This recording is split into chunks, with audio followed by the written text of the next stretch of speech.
जय जिनेन्द्र मंगलाचरण। नमो अरिहंताणं, नमो सिद्धाणं, नमो आयिरियाणं, नमो उवझायाणं, नमो लोये सवसाहुणम्। मोक्षमार्गस्य नेतारं, वेतारं कर्मभूभृतां, ज्ञातारं विश्वतत्त्वानां, वंदे तद्गुणलब्धये।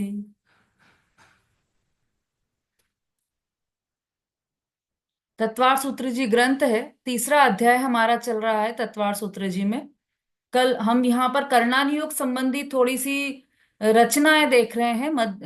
तीन लोक की बात चल रही है, उसमें से अधोलोक की बात कंप्लीट हो गई है हमारी, मध्य लोक की बात चल रही है।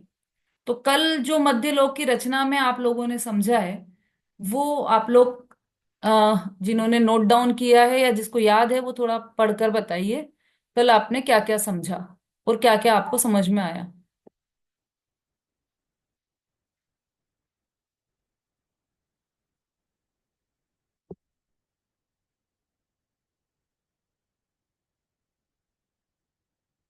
हाँ रेणु जी बोलिए। दीदी इसमें लिखा है कि मध्य लोक में मतलब पृथ्वी पर बीचों बीच थाली के आकार का 2 लाख योजन व्यास का पहला जम्बूद्वीप है। 1 लाख? उसके चारों ओर दीदी इसमें 2 लाख लिखा है, 2 लाख योजन व्यास का पहला द्वीप जम्बूद्वीप है। उसके चारों ओर पहला लवण समुद्र है। उसके चारों ओर घातकी खंड द्वीप है। उसके चारों ओर कालोदधी समुद्र है। उसके चारों ओर पुष्करवर द्वीप है। और उसके चारों ओर पुष्करवर समुद्र है। पुष्करवर द्वीप के आधे के परे मानुषोत्तर पर्वत है। इस पर्वत के पहले पहले ढाई द्वीप कहलाता है। इसका व्यास रूप विस्तार 45 लाख योजन है और मनुष्य यहाँ तक ही जा सकता है, आगे नहीं। ठीक है। और और पुष्करवर फिर उसके बाद और भी द्वीप और भी लवण और भी समुद्रों का वर्णन किया है इन्होंने कि पुष्करवर द्वीप समुद्र के चारों ओर वारुणीवर द्वीप है। उसके चारों ओर वारुणीवर समुद्र है। उसके चारों ओर शीरवर द्वीप है। उसके चारों ओर शीरवर समुद्र है। शीरवर समुद्र के चारों ओर घृतवर द्वीप और उसके चारों ओर घृतवर समुद्र है। उसके चारों ओर इक्षुवर द्वीप है। उसके चारों ओर इक्षुवर समुद्र है।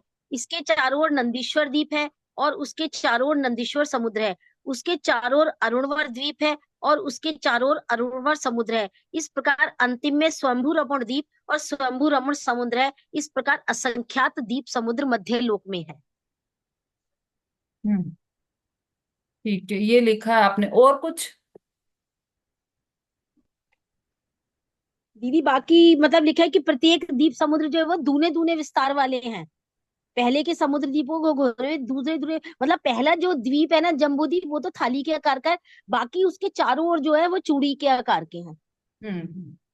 ये सब अपन ने परसों समझ लिया था, कल विशेष क्या समझाया आपने? दीदी मंजू। कल मैं क्लास अटेंड नहीं कर पाई थी। अच्छा चलिए ये मंजू। मैंने परसों ही कोई बताया। बात नहीं, हाँ कोई। जी। जय जिनेन्द्र दीदी। हम्म मैंने थोड़ा सा ही नोट किया है, ज्यादा नोट नहीं कर पाई थी। ये बता रही थी कि पहले के दो समुद्र और अंत का समुद्र जो है उसमें जलचर जीव पाया जाता है और बाकी के समुद्रों में जलचर जीव नहीं रहते।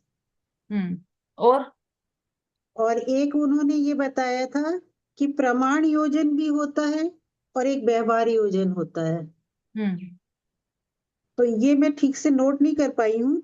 6300 किलोमीटर प्रमाण योजन और इससे इसमें ये 500 का गुणा करने पर व्यवहार योजन आता है, ऐसा कुछ बताया था उन्होंने।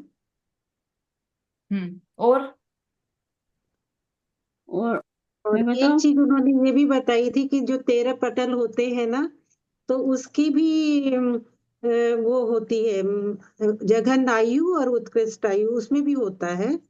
तो उसमें 90,000 योजन का जो है पहला पटल, पहला जो पटल 13 पटल में पहला पटल जो होता है उसमें 90,000 योजन की आयु होती है। और योजन? उसके बाद फिर योजन की बढ़ती, आयु कैसे होगी? सॉरी नहीं योजन नहीं, सॉरी हजार, 90,000 क्या बोलेंगे, 90,000 वर्ष, हम्म मुझे वर्ष इसकी बोलेंगे बताइए। ना दीदी। तो हम्म उसकी आयु होती है और अगर फिर आगे बढ़ते जाते हैं तो आगे आगे पटल में फिर उनकी आयु बढ़ती जाती है और वेदना भी बढ़ती जाती है।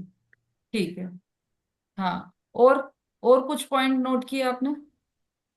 और जो और एक नहीं था, बस समझ में आई था, भरत क्षेत्र के 6 खंड, विजयार्थ पर्वत और गंगा हम्म, सिंधु नदी के उसके 6 खंड होते हैं, 5 मलेच्छ खंड और एक आर्य खंड है। हम्म। ये सब में सब पर्वतों पे लागू होता है यूनियन। ये भी मेरी समझ में आया था, ये बताया था भाई साहब ने। सब पर्वतों पर क्या? यूं पर्वत पर्वत यूं ये 7 क्षेत्र में, 6 क्षेत्रों में यूं पर्वत रहता, और 6 6 खंड होते, 5 मलेच्छ खंड और एक आर्य खंड होता है यूं ऐरावत क्षेत्र में, भरत क्षेत्र में। हाँ, ऐरावत क्षेत्र और भरत, ठीक है। और क्या समझा? और और दीदी और ऐसे क्या भरत क्षेत्र बहुत सारे हैं? हाँ, ये भी अभी बताएंगे। मतलब और नहीं, कल हाँ, क्या एक बताया? भरत क्षेत्र, ये हाँ बताइए। उन्होंने बोला था ये कि हम्म, ऐसे अनेक भरत क्षेत्र हैं और मलेच्छ खंड भी उनके साथ जुड़े हुए हाँ, ठीक है। हाँ, और चलिए, और क्या विशेष बात थी ललिता जी? और इस चूड़ी के आगम से घेरे हुए वो सब दीदी ने बता दिया। और, और उसके 3 लोग कई मनुष्य आकार का है, ये सब आपने बताया था, वो ये सब बताया था। और ठीक है, सुषमा जी। दीदी उन्होंने बतलाया था कि जो 5 मलेच्छ खंड होते हैं और एक आर्य खंड होता है। जो मलेच्छ खंड होते हैं उसमें तीर्थंकरों की देशना नहीं होती, शिक्षा दीक्षा भी नहीं होती और धर्म प्रभावना भी नहीं होती। और जो चक्रवर्ती राजा होता है उसकी 32,000 रानियां तो मलेच्छ खंड से होती हैं और 32,000 रानियां आर्य खंड की। और तीसरा उन्होंने जो बताया था वो मैं लिख नहीं पाई, कुछ मतलब समझ नहीं आया वो। अच्छा। मतलब बताया था उन्होंने कि हाँ, ऐसे होती है। ठीक है। चलिए, बहुत अच्छा। आप लोगों ने कल अटेंड किया तो फायदा हुआ है आप लोग। हाँ, मंजू जी बोलिए। 32,000 दीदी विजयार्थ पर्वत पे जो विद्याधर होते हैं ना उनके यहाँ से होती है। अच्छा। हाँ, ठीक है, बहुत बढ़िया। चलिए, अब है ना, देखो, अभी तक जो आपने समझा है ना, 3 लोक के नक्शे में हमने पहले अधोलोक समझा था, वहां तक तो ठीक था। अब जब हम मध्यलोक समझ रहे हैं, तो हमें क्या लगता है कि हम तो भारत में रहते हैं और इतने सारे देश हैं यहाँ पर आसपास, इससे अलग और कुछ पृथ्वी होगी ही नहीं, इससे अलग कोई देश और होगा ही नहीं। लेकिन हम जब मध्यलोक पढ़ते हैं, मध्यलोक की रचना को समझते हैं, तो हमें समझ में आता है कि हम तो कितना से हिस्से में रह रहे हैं, बिल्कुल छोटे से। और असंख्यात द्वीप समुद्र हैं, उसमें से एक जम्बू द्वीप है, उसके भी एक छोटा सा हिस्सा भरत क्षेत्र है, उसका भी एक छोटा सा हिस्सा आर्यखंड है, उसका भी एक छोटा सा हिस्सा भारत है, उसका भी एक छोटा हिस्सा मध्य प्रदेश है, उसका भी एक छोटा सा हिस्सा जिस शहर में हम रह रहे हैं वो है, और उसका भी एक छोटा सा हिस्सा जिस कॉलोनी में आप रह रहे हैं वो है, और उसका भी एक छोटा सा हिस्सा जिस घर में आप रह रहे हैं, और उसका भी एक छोटा सा हिस्सा जिस कमरे में अभी आप बैठे हैं, और उसका भी छोटा सा हिस्सा जिस चेयर पर आप बैठे हैं। और मतलब आता है ना वो कि कितना भी हम परिग्रह जोड़ लें, कितनी भी साड़ियां खरीद लें, लेकिन अंत में तो एक कफन में ही जाना है। एक कफन जितना ही कपड़ा रहेगा, तो वो तो अन्य मतियों के हिसाब से, और वास्तव में हमारे हिसाब से तो एक कफन भी नहीं ले जाने वाला है, क्योंकि शरीर तो यही छूट जाएगा, शरीर तक नहीं ले जाने वाला है, शरीर ही यहाँ छूट जाएगा, तो बाकी तो सब परिग्रह दूर। और हम क्या करते हैं, जैसे ये भरत चक्रवर्ती था ना, तो उनको भी एक गुमान हो गया था कि मैं 6 खंड का अधिपति। तो वो अपना नाम लिखने विजयार्थ पर्वत पर गए, और वहां पर इतने सारे नाम देखे, तो एक दूसरा नाम मिटाकर वो बोले मैं ये कहाँ लिखूं, जगह ही नहीं है। तो फिर किसी ने बोला कि आप तो एक नाम मिटा दो और वहां लिख दो आपका नाम। कर तो दिया उन्होंने ये काम, लेकिन उसी समय उनकी चिंतन धारा ऐसी हो गई कि क्या ये, आज मैंने मिटाया किसी और का, कल मेरा कोई मिटा देगा, तो फर्क क्या पड़ा 6 खंड जीतने से? है ना, घर के एक कोने में रह रहे हो और साधारण तरीके से जीवन जी रहे हो, या फिर 6 खंड जीत रहे हो, कुछ भी फर्क नहीं पड़ा, कितने दिन जानेंगे लोग आपको। और आपको जानने से होगा क्या? मान लो करोड़ों 6 खंड के लोग आपको जानने लगे कि अरे बाप रे, वो भरत चक्रवर्ती विजेता, इन्होंने 6 खंड के। तो वो जो जानना है वो कित एक जीवन तक ही तो चला ना, अगले जीवन में तो खत्म। आप फिर भरत चक्रवर्ती भी नहीं हो, प्रधानमंत्री बन जाओ मोदी, तो इस समय तो इंडिया के क्या पूरे देश विदेश के लोग सब जानने लग जाएंगे। अगले अगले जीवन में क्या होगा? कोई भी नहीं जानेगा, वही एबीसीडी से चालू करना पड़ेगा। तो इसलिए इस पर घमंड करने जैसा नहीं है कि मेरे पास इतना इतनी सामग्री है या मेरे पास इतनी संपदा है, मेरे हस्बैंड का तो ऐसा जॉब है या हमारे यहाँ तो ऐसा बिजनेस चलता है। कुछ भी नहीं है, तुच्छ है, तुच्छ बिल्कुल, एक चिंदी से भी कम है आपके पास जो है। तो इसलिए अभिमान की कहीं से कहीं तक कोई गुंजाइश नहीं है। ठीक है, अब हाँ, अपना सूत्र कितने हो गए हैं? चलो अभी अपन देखते हैं, अपन चल रहे थे। एक मैं स्क्रीन शेयर कर रही हूँ क्योंकि उस दिन हो नहीं पाई थी।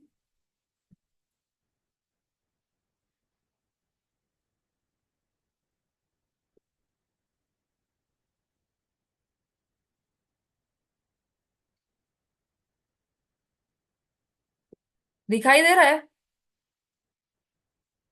अच्छा, तो मैं ये वाला दिखाना चाह रही थी आप।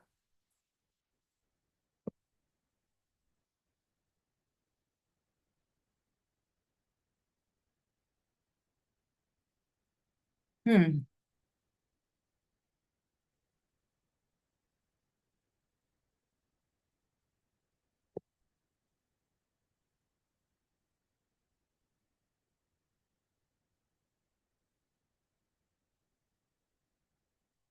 यदि ये जो मध्य लोक है ना, उसको यदि हम ऊपर से देखें, एक एरोप्लेन या विमान में बैठकर हम मध्य लोक को ऊपर से देखें, ये भी वो है कल्पना, ऐसा कोई विमान नहीं जो मध्य लोक से ऊपर आप देख सके। तो वहां ऊपर से यदि हम इसको देखते हैं तो ये मध्य लोक इस टाइप का दिखाई पड़ता है। ये देखो, इसमें बीचों बीच ये जम्बूद्वीप है, 1 लाख योजन। रेणु जी आपका ठीक कर लेना, वो 1 लाख योजन है। जम्बू द्वीप के बाद ये लवण सागर है, लवण समुद्र, ये 2 लाख का योजन है, जस्ट डबल इससे। फिर ये घातकी खंड है, ये 4 लाख योजन है। फिर 4 का डबल किया 8, तो ये कालोदधी समुद्र, यहाँ पर शॉर्ट में कालोद सागर लिखा है लेकिन ये कालोदधी समुद्र है, ये 8 लाख योजन का है। फिर पुष्करवर द्वीप है, ये तीसरा द्वीप, ये 16 लाख योजन का है।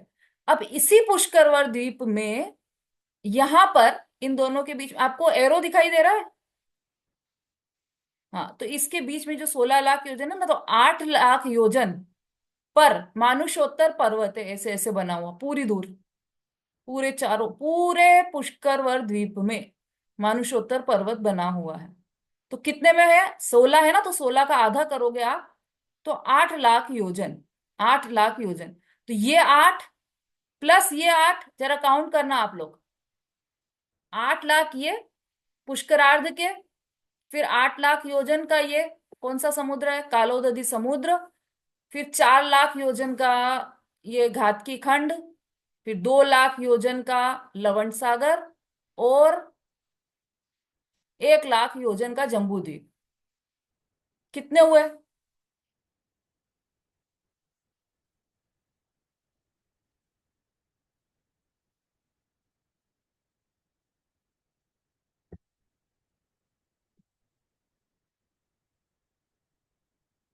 हम्म दीदी 11 लाख हो गए टोटल। टोटल 11 हुए। हाँ जी। हाँ, 1 मिनट। एक, ये हो गए 16, और 16 और 4 किस 22। 30। कैसे हो गए? 11 लाख कहाँ हो गए? आपने बोला था ना पहले 4 लाख। निशा जी? 23 योजन दीदी, 23, 23। 23। हाँ। एक सेकेंड।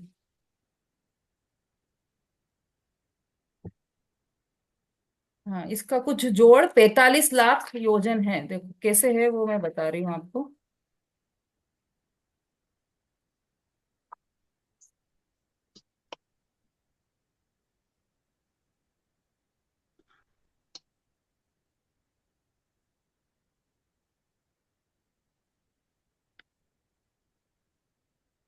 कल ये भी बताया होगा वैसे आप लोगों को उन्होंने। मध्यलोक का किसी ने ध्यान से सुना होगा तो ध्यान होगा। रेखा जी।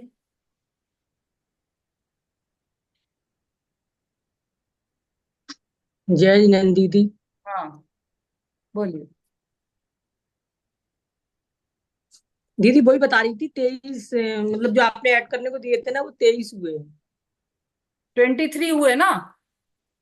हाँ हाँ। हाँ 23। हाँ, नहीं पर ये 45 होना चाहिए ना। ये 45 कैसे होंगे? ये किसी को ध्यान में है? कल अगर किसी ने सुना हो तो ध्यान से।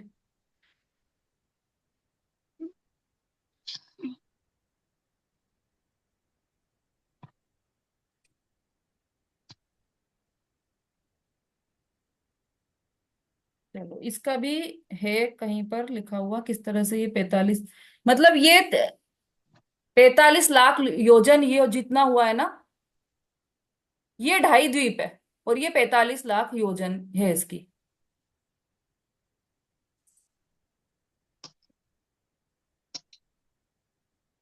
इसको मैं देखकर और बताऊंगी। हाँ, मंजू जी बोलिए।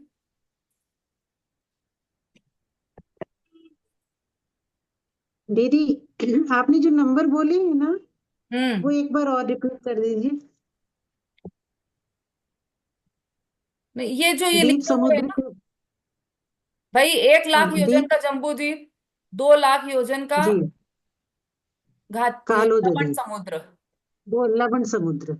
हाँ, फिर 4 लाख योजन का घातकी खंड। फिर 8 लाख घात के योजन खंड। का ये कालोदधी समुद्र। हाँ कालो दो द्वीप। हाँ। पुष्करवर द्वीप, तो पुष्करवर द्वीप में आधा, पुष्करार्ध। पुष्कराल। हम्म। उसको कितना जोड़ेंगे दीदी? आधा मतलब 16 का आधा, 8 ही जोड़ेंगे उसको। हाँ। उसका आधा 8 जोड़ेंगे, 16 नहीं जोड़ेंगे। 16 नहीं, फिर क्योंकि समुद्र का। जी।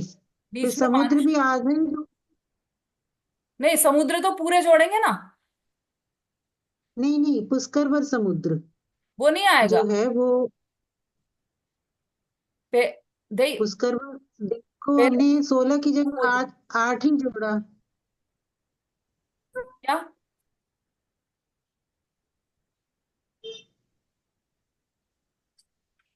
अरे, बोलिए मंजू जी। ये कह रही हूँ दीदी कि पुष्करवर द्वीप को हमने 16 की जगह 8 जोड़ा हाँ, ठीक है।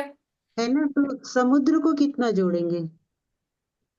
समुद्र तो जितना है उतना जोड़ेंगे ना। और पुष्करवर समुद्र तो बाहर है, वो उसका नहीं जोड़ेंगे अच्छा, पुष्करवर। तो वो फिर 32 हो जाएगा दीदी। 32 कैसे हो गया? 16 दूनी, जैसे कि ये 16 होने वाला था, इसको हमने 8 कर दिया, हाँ। मतलब आधा लिया इसको। लेकिन हाँ, 16 के बाद वो दुगना होने वाला था, तो वो 32 होगा ना दीदी? तो उस 16 32 को का थोड़ी दुगना जोड़ना होगा। है। वो 2.5 द्वीप में नहीं आता है ना समुद्र। अच्छा। हम्म। अच्छा, समुद्र को जोड़ना नहीं है। ठीक है नहीं, ठीक है। तो तो 8 का 16, कहीं ना कहीं तो होगा ये, मेरे को तो अभी। 17, 18, 19, 20, 21, 22, फिर तो 23 ही हो रहा है दीदी ये। हाँ, तो 23 दूनी 45 होता है ना, 22 हो रहा है वैसे तो। चलो, अभी इसको और देखते हैं अपन। मुझे एकदम एग्जैक्ट मैथ्स ध्यान नहीं है इसका, लेकिन ये होता है ऐसा।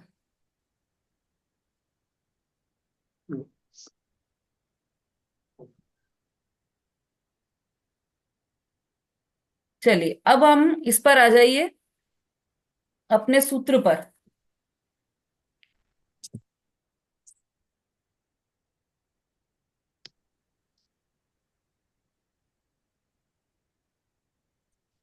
हम्म।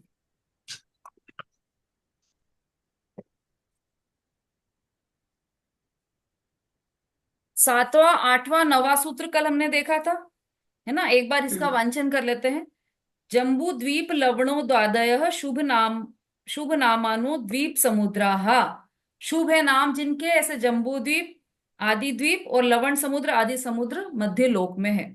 फिर दूसरा है 8वां नंबर का, द्विद्विष्क द्विद्विर्विष्कंभा पूर्व पूर्व परिक्षेपिणो वलयाकृतयः। मतलब ये सब द्वीप और समुद्र दूने दूने विस्तार वाले हैं और चूड़ी के आकार के समान हैं। फिर 9वें नंबर का सूत्र है, तन्मध्ये मेरुनाभिवृत्तो योजन शत सहस्त्र विष्कंभो जम्बू द्वीप। उन द्वीप समुद्रों के मध्य में मेरु है नाभि, जिसकी ऐसा 1 लाख योजन विस्तार वाला जम्बू द्वीप नामक द्वीप है। ये हमने सब समझ लिए थे। इसके बाद सारे द्वीप और समुद्रों के नाम लिखे थे आपने। कितने लिखे थे नाम?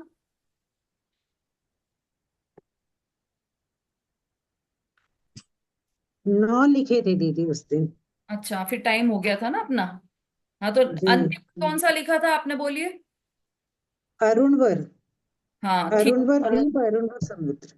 अब अरुण, अरुणवर द्वीप। हाँ, अरुणवर समुद्र को घेरे हुए उससे दूने विस्तार वाला अरुणाभास द्वीप है।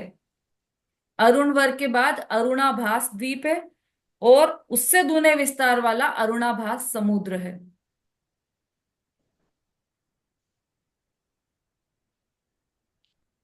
अब अरुणाभास समुद्र को घेरे हुए उससे दूना विस्तार वाला कुंडलवर द्वीप है और उस कुंडलवर द्वीप को घेरे हुए दूने विस्तार वाला कुंडलवर समुद्र है।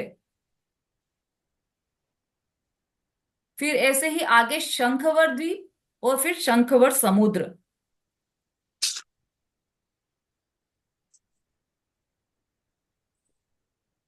फिर रुचकवर द्वीप और रुचकवर समुद्र।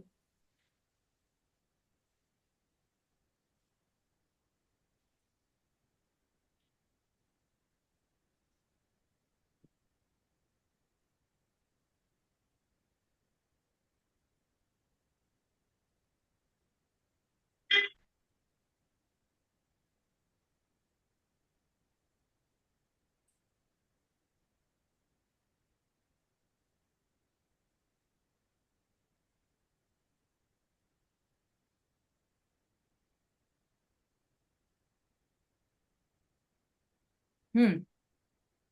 रुचकवर के बाद ये 13 हो गए, रुचकवर समुद्र तक। अब 16 के नाम हमारे पास उपलब्ध हैं, तो उसके आगे का भी लिख सकते हैं आप।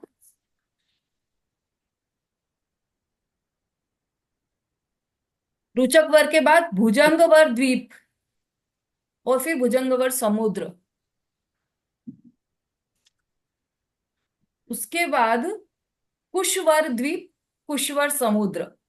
ये सब लगाते जाना, इसमें दूने दूने विस्तार वाले हैं, डबल डबल बिल्कुल। कुश।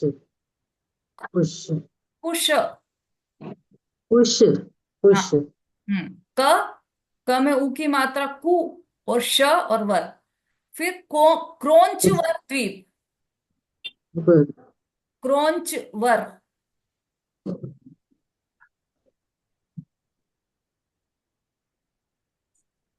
हाँ। क्रोंचवर द्वीप और फिर क्रोंचवर समुद्र। ये हो गए 16 द्वीप और 16 समुद्र। इनके नाम उपलब्ध हैं। अब ये 16 द्वीप और 16 समुद्र के बाद क्या होगा कि वापस से इन्हीं नाम के द्वीप और इन्हीं नाम के समुद्र चालू हो जाएंगे। अब जम्बू द्वीप चालू होगा, उसके बाद के ये पूरे 16 कंटिन्यू वापस चालू हो जाएंगे।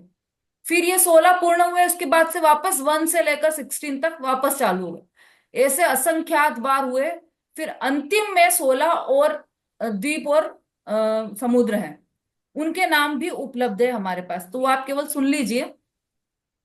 मनशिला द्वीप, हरितास द्वीप, सिंदूरवर द्वीप, श्यामवर द्वीप, अंजनवर द्वीप, हिंगुलवर द्वीप, रूप्यवर द्वीप, वज्रवर द्वीप, वैडूर्यवर द्वीप, नागवर, भूतवर, यक्षवर, देववर, अहिंद्रवर और अंतिम स्वयंभू रमण समुद्र। यह अंतिम स्वयंभू रमण द्वीप है, तो द्वीप के नाम के समुद्र होते हैं, तो स्वयंभू रमण समुद्र है अंतिम में, पूरे अंत में एकदम असंख्यात योजन, जो मतलब वात वाले से के पहले वाला जो है।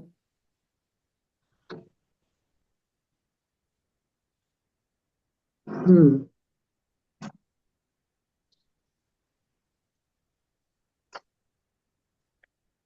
ठीक है। अब ये 45 लाख योजन जो है ना, उसकी हमको मिल गई है वो, किस तरह से 45 लाख योजन हुआ।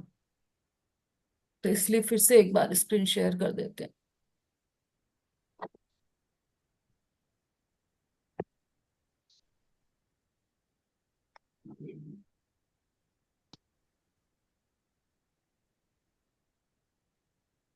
ये देखिए,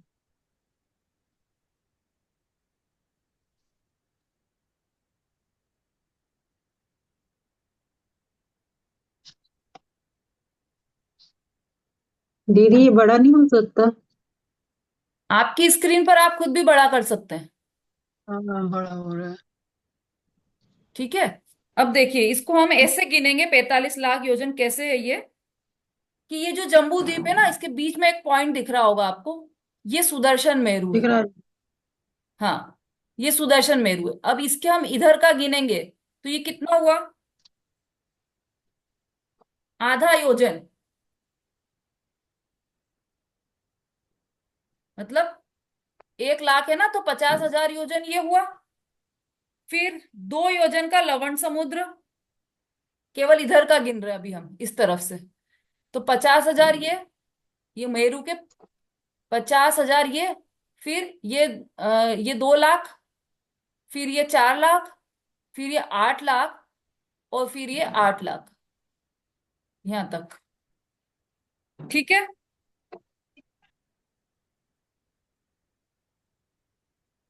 ये एक तरफ का हिस्सा हुआ। अब इसको आप डबल कर दोगे, तो आपको 45 लाख योजन मिल जाएंगे। मतलब 22.5 लाख योजन पूर्व के, और 22.5 लाख योजन पश्चिम के। ये जो सुदर्शन मेरू है, उसके पूर्व में जाएंगे तो 22.5 लाख योजन हो जाएंगे, और पश्चिम में जाएंगे तो भी 22.5 लाख योजन हो जाएंगे। आ रहा है समझ में? दीदी इसमें तो बहुत सारी पिक्चर हैं, एक नहीं है। अरे गोल वाला देखिए, जिसमें नीला बिंदु लगा रखा है दीदी ने। अच्छा सेकंड अच्छा नंबर अच्छा, वाला। ठीक है। अच्छा। आप इसको स्क्रीन पर बड़ा भी कर सकते हैं, अपने अपने हाथ से भी बड़ा कर सकते हैं। ठीक है। हाँ हाँ, ठीक है ठीक है। अब समझ में आ रहा है? संगीता जी, समझ में आया? हाँ दी 45 लाख दीदी। वचन कैसे हुआ? ये 50,000 इधर से हम चल रहे हैं आगे, यहां से बीच में से, तो 50,000 प्लस 1 लाख, 1 लाख मतलब 2 लाख, फिर 4 लाख, फिर 8 लाख, और फिर 8 लाख। तो कितना हुआ ये, इनको जोड़ लगाया तो 22.5 लाख, ये पूर्व से। और फिर पश्चिम से भी इतना का इतना ही हुआ, तो ये भी 22.5 लाख। तो ये 22.5 और 22.5 प्लस करेंगे तो हम 45 लाख योजन का, 45 लाख हो गया। ये ढाई द्वीप 45 लाख योजन के हैं।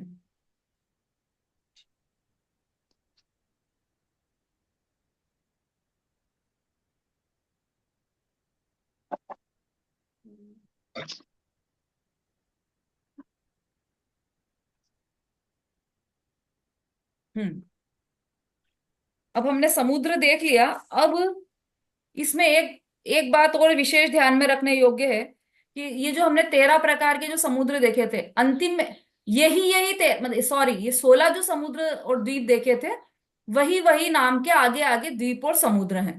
तो इसका मतलब ये हुआ कि ये कितने हैं, तो असंख्यात हैं सभी। तो इसका मतलब जम्बू द्वीप कितने हुए, कि जम्बू द्वीप भी असंख्यात हो गए। और भरत क्षेत्र कहाँ है?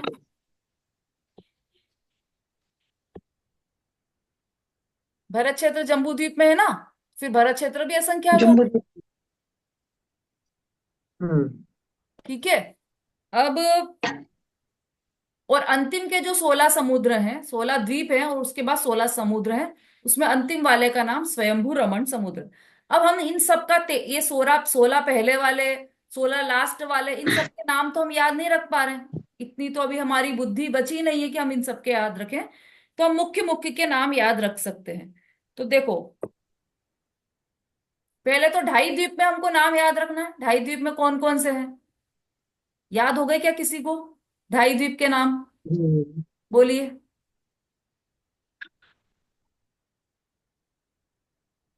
बोलिए मंजू जी। जम्बूद्वीप, हम्म धातकी खंड, और आधा पुष्कर द्वीप। और और समुद्र भी बोलना है ना दीदी? हाँ। हम्म जम्बूद्वीप, लवण समुद्र, फिर हम्म धातकी खंड, फिर कालोदधी समुद्र, उसके बाद पुष्करवर द्वीप आधा, फिर पुष्करवर पुष्करार्ध समुद्र। नहीं, उसको बस बोलने की, पुष्करार्ध। पुष्करार्ध बोलोगे आप तो पुष्करवर द्वीप आधा हो जाएगा, है ना।